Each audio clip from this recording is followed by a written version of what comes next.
NATO was talking shit about China again, and we are going to analyze what kind of shit they had to say again.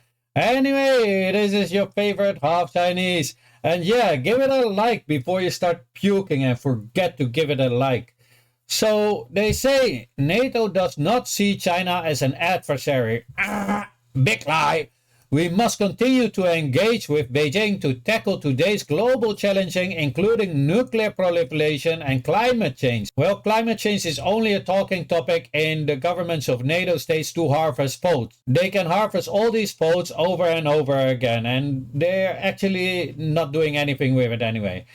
At the same time, China should use its considerable influence over Russia to end its illegal war in Ukraine. So far, however, Beijing has not condemned Moscow's aggression and is instead increasing its economic, diplomatic, and military cooperation with Russia. The Chinese government increasingly coercive behavior and abroad repressive policies at home challenges NATO security values and interests, beginning threatening its neighbors and bullying other countries. It's trying to take control of critical supply chains and infrastructure in NATO states. We must be clear about these challenges and not trade security interests for economic gains. Anyway, let's see what China has to say.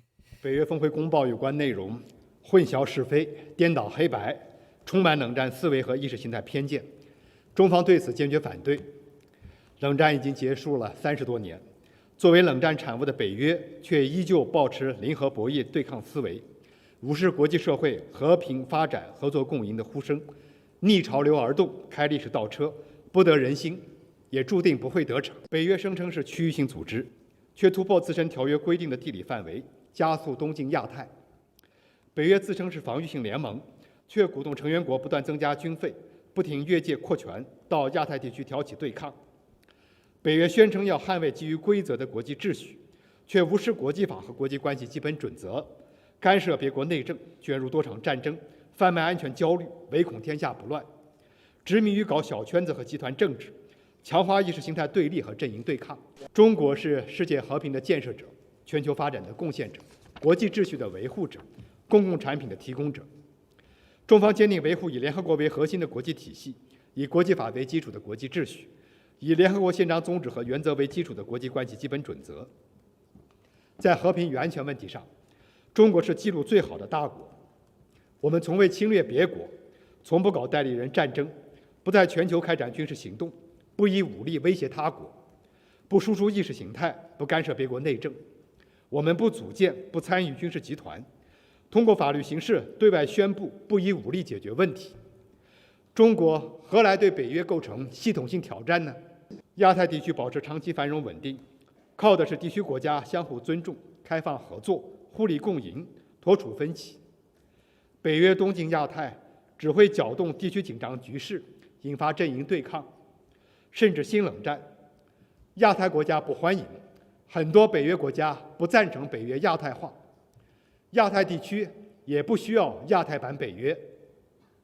我们敦促北约立即停止对华歪曲抹黑、编造谎言，放弃冷战思维、零和博弈的过时理念，放弃迷信军事武力、谋求绝对安全的错误做法，放弃搞乱欧洲、祸乱亚太的危险行径，不要为自身继续扩张寻找借口，而应为世界和平稳定发挥建设性作用。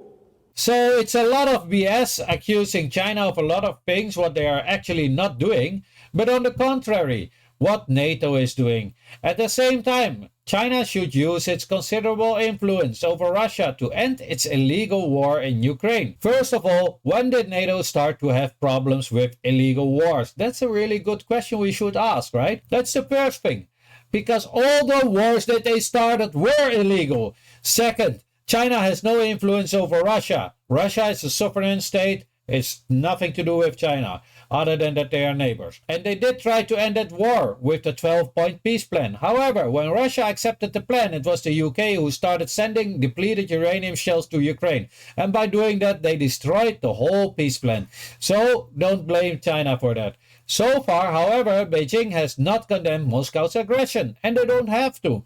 They shouldn't, because they understand what's going on. And it is instead increasing its economic, diplomatic, and military cooperation with Russia. And they should, especially when there is a greater point. Russia is their neighbor and is their good friend. You guys are trying to destroy Russia to later encroach more and more on China, to encircle it more and more and eventually destroy China.